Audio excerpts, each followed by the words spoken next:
My name is Kaylee Boyles, and I guess the best thing I can do is talk as I normally do to space out and listen to the words inside my head. I was born in Guatemala City, Guatemala. I was no different from the other kids that were born in that same city, that same year. Guatemala it's not the best country. It's certainly not what our president called it, but it's more, I guess, militia run. There's a lot of problems with crime and other things, and actually, adoptions have been closed from it. I am adopted. I was adopted at 6 months old. My mom went to Guatemala to get me. I was adopted through an adoption agency. I was not an orphan. I was, willingly given to people to find a better life for me. I don't know a lot about my biological mother. I know her name was Maria, but aside from that, I know nothing of her. I don't wish to know anything about her, really. And people sometimes say that it's harsh that I call her biological mother. And I've had people say to me, like, but that's your mom. And that's probably the whole reason I'm doing this, is because people seem to have this very ignorant misconception of what it means to be adopted. And I'm not speaking on behalf of all adopted kids when I say this, because everybody has a different life story. Everybody has differing views. Even people who are in similar situations have extremely varying views on what it means to be in a family that is not blood related. But to me, that means very little. The following is an interview between my mom and I. Well, people always wanted to talk about it. Normally would ask very personal questions that you wouldn't ask someone else. Normally the first question was, oh, could you not have children of your own? And my next thing was, I did have a child of my own, because Kaylee is my own. You would never ask someone who was pregnant or had a child, well, was that child planned? Because that's a very personal question. They didn't feel that asking me any inappropriate question was wrong. The next question would generally be, our statement would be more along the lines, oh my gosh, you saved this child. Yeah, it wasn't that way, because you saved me. Oh. I wanted to be a mom. I wanted a child. I wanted you. And then it would always be like I had taken you from this woman. And no, that wasn't the case either. The thing is, I did not kidnap you from Maria. The way that Guatemala is the fact that the birth mother has to willingly give up the child.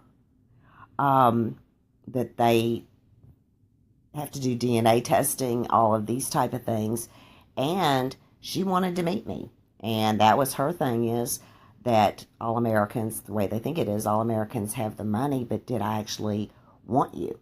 And that was what she wanted to see. And even though there was a language barrier, she could see that's what, the crying when you say, I'm not going to cry when I see my child. Of course, I started crying when I saw you. And she hugged and kissed me goodbye. And that was the way she held you, hugging and kissing you. These people had 10 people living in a one-room shack with a dirt floor. She didn't have the money to be able to feed you.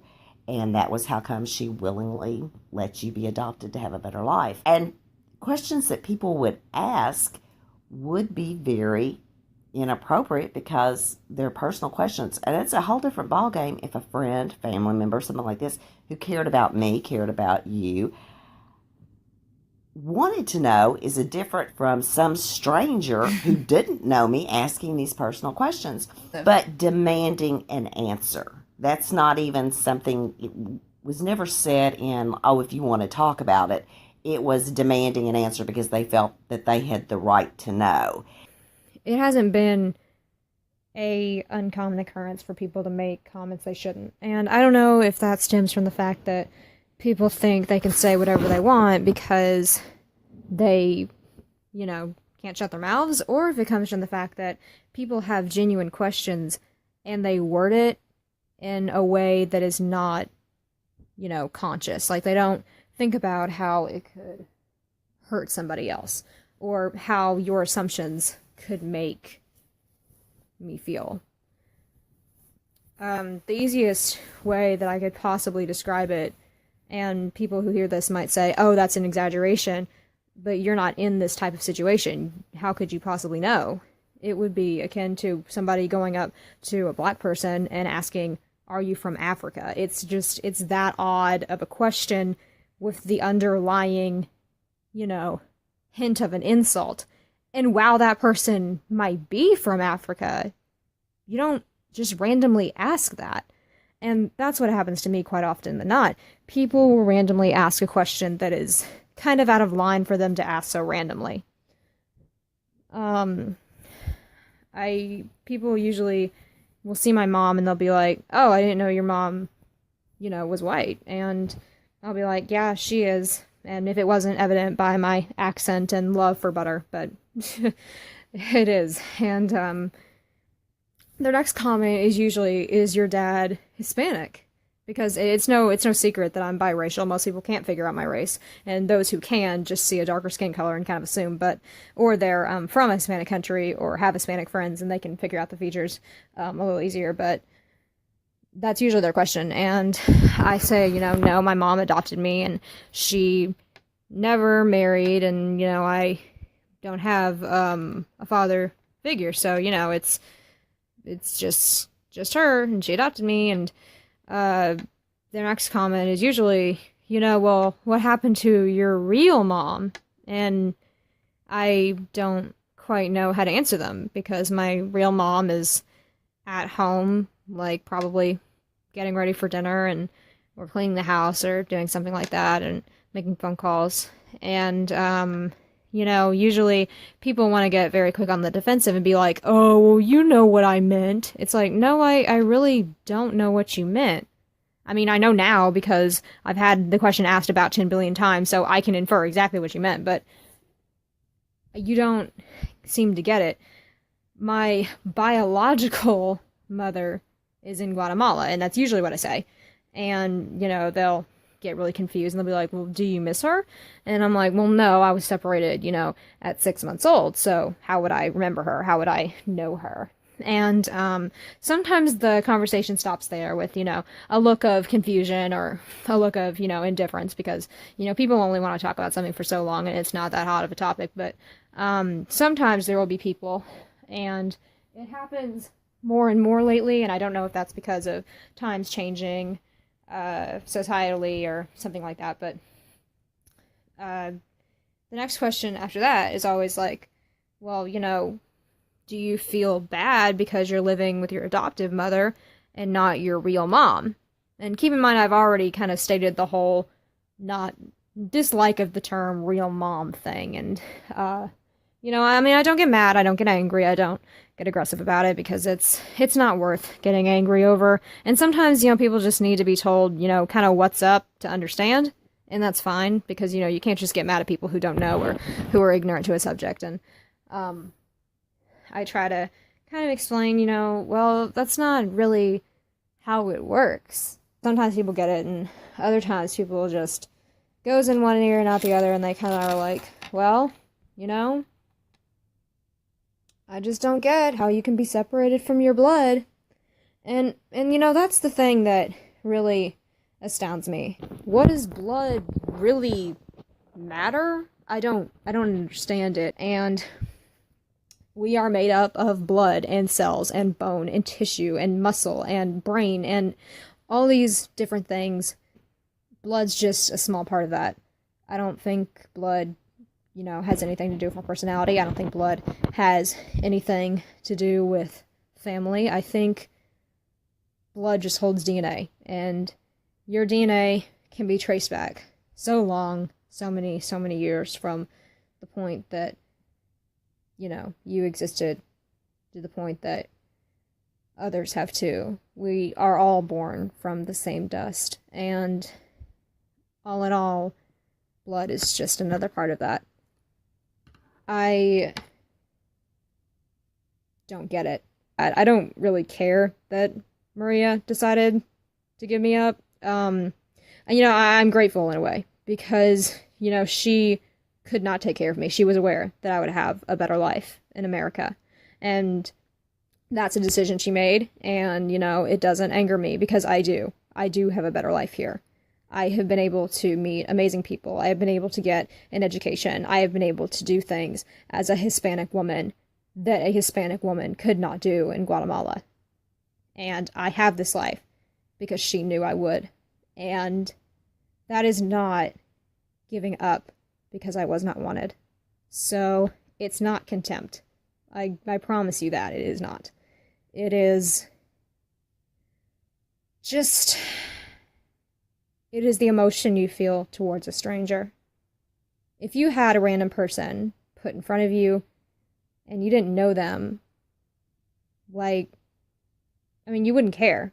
Yeah, maybe if they fell down, you'd be like, oh my God, are you okay? But you wouldn't, be wanting to go live with them or, it wouldn't matter as much as your family that is standing next to you. That is, the best way I can really describe it so that people might understand. This one man said to me at one point, he had said, well, you know that your mom only adopted you to look cool. And at the time I burst out laughing because what an odd thing to say. Oh, I'm going to adopt this kid and it's going to make me so cool. Wow. He made it sound so serious, like you would get a certificate in the mail that just said, you are officially cool now. But later, as I thought about it, and I pondered it some more, and I understood what he meant. Celebrities like Angelina Jolie and several others have adopted children from third world countries. And if you notice, some of the only times you see a couple of those kids are in photo ops. And I'm not saying that's the case for every single one, because it's not. As I said, you can't base one thing about entire situations, but it's true in some cases. It is very real. And that's what he was saying, was, did my mom do this? Because my mom isn't infertile, it's not that. So it was, did my mom do this to get some sort of attention? To be like, oh, you took this child from this third world country and you gave her a good life. Wow, you're so cool. I got it. And I laughed again. Because the fact that that's the first thing you thought of, the fact that I had to think about it for another 24, 48 hours to get the point, kind of flabbergasted me. It's, why would you even jump to that? And I think it's because of how people look at adoption. I think it's how people look at race. I think it's how people look at a single mother. I think it's all three things combined. That society chooses to stigmatize because it doesn't matter that you're giving a child a loving home. What matters is that that child isn't blood. And that suddenly the fact that you have a kid that is not of your own race sets you yourself aside as an outlier. But I will never see it this way. My mom chose me to educate, to give a home to love unconditionally. So how dare anyone ever tell me, now and in the future, that that is not the definition of a real mother. Thank you for listening.